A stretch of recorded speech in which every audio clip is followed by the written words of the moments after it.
Subscribe to our YouTube channel and press the bell icon to get the latest updates. 4th of December, which is also my birthday, brings a flood of memories from the 1971 Bangladesh War.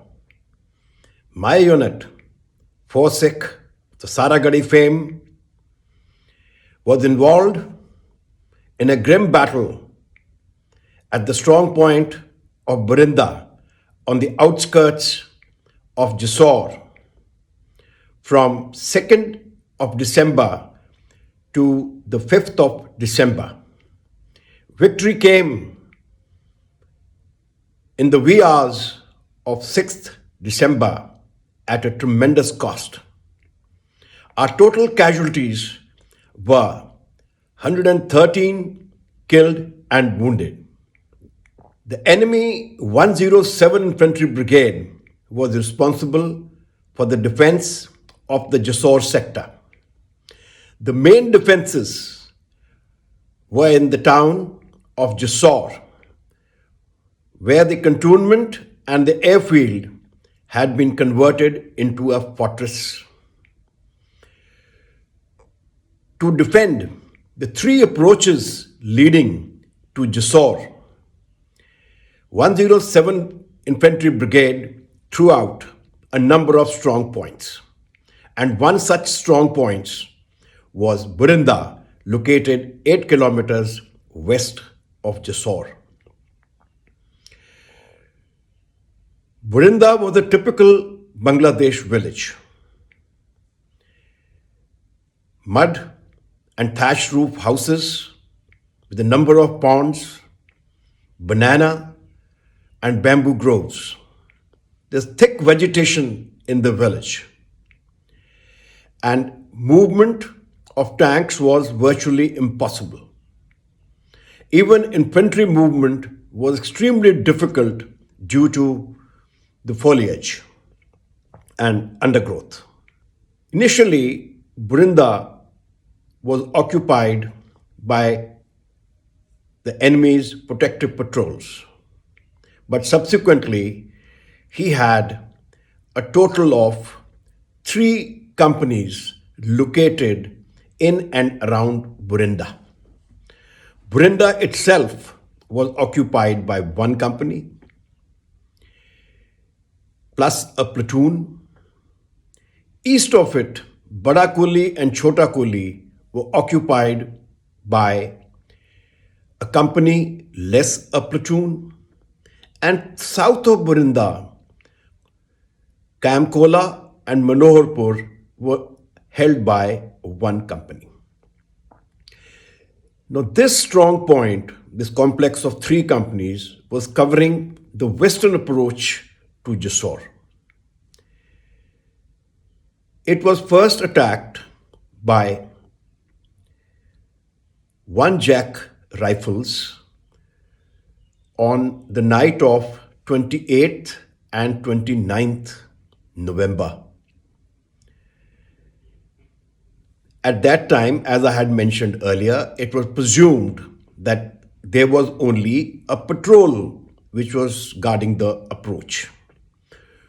So, this company with 3 tanks of 45 cavalry attacked the position, and which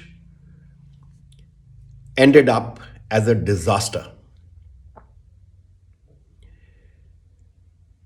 The unit had 16 casualties and 50 to 60 soldiers were wounded. Since war had not been formally declared, the Time magazine had photographs of the dead bodies lying in the minefield on its cover. Somewhere in the beginning of December, the magazine came out. On 30th of November, 4 Sikh was given the task of capturing Burinda.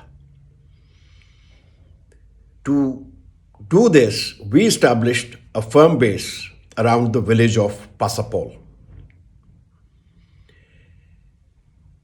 Having seen the failed attack of 1 Jack, we decided to attack along the length of the village from north to south direction.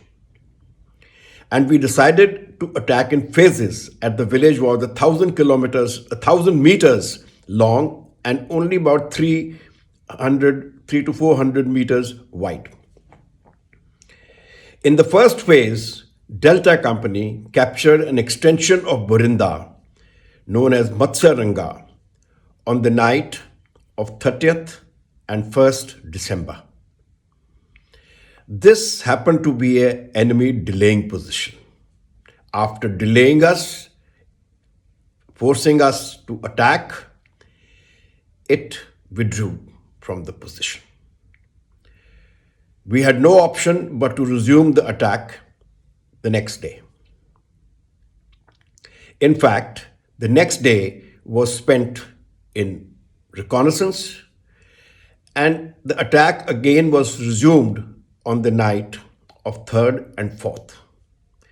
The other reason for this was that it had been decided that more deliberate operations would only be launched once the war was declared.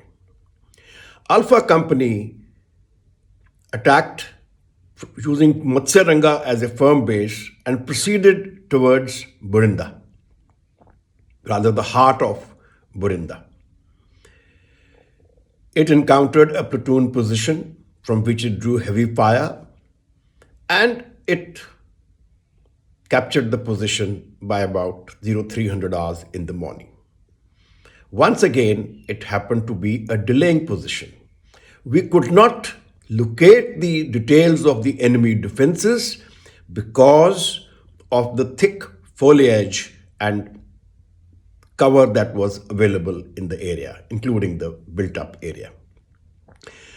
Finally, it was decided that we'll attack Burinda by daytime. 2 companies were earmarked for the attack. Bravo Company, which was my company into which I was commissioned, and the Charlie Company.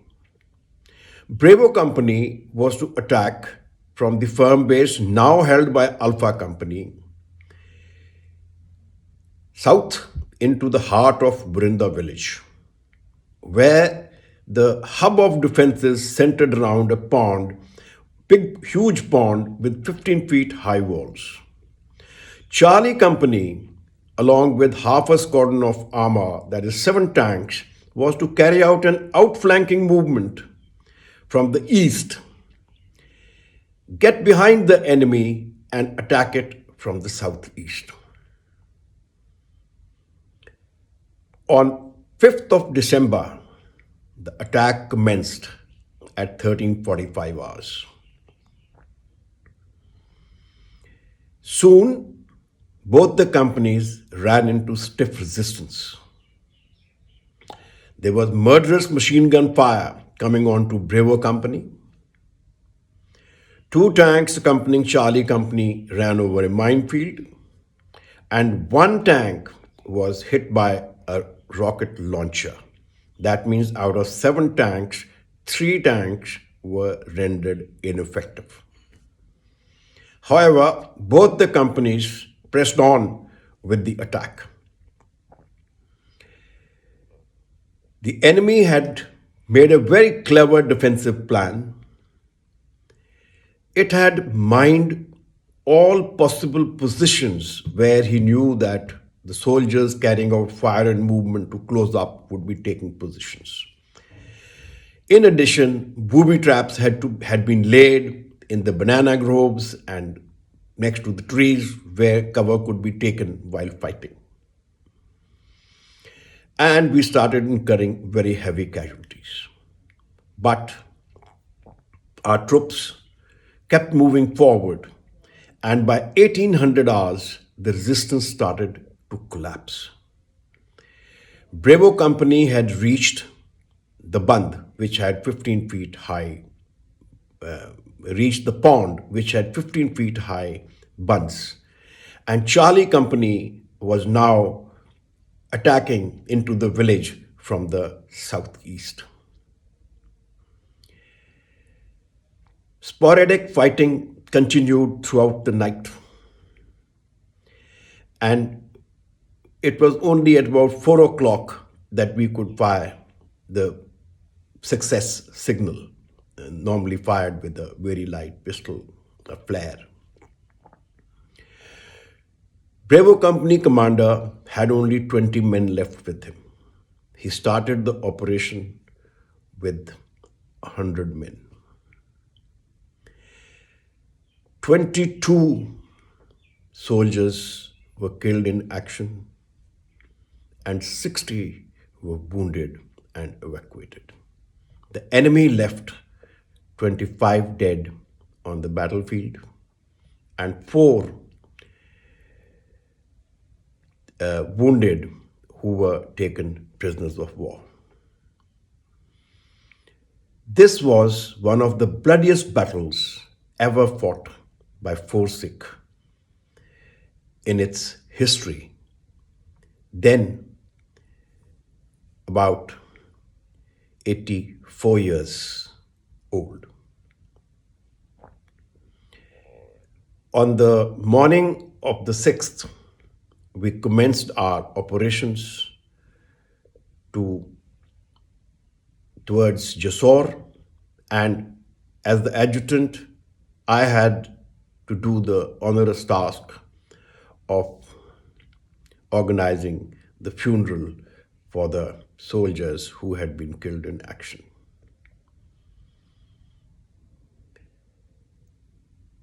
We made a huge funeral pyre, and all 27 bodies were placed on that. The bugle was, the last post was sounded, and Subhadra Major and I lit the funeral pyre. I knew all the 22 men very intimately of Bravo Company who were cremated that day. And to date, I'm in touch with the families of most of them. Military history will probably record Burinda as one of the hundreds of battles which were fought in Bangladesh as part of a strategic and operational level campaign to bring about the collapse of the Pakistan army in East Pakistan. But those of us who were there will remember it as an exceptional feat of human endeavor that saw the Indian soldier at its best. Enjoy reading the column.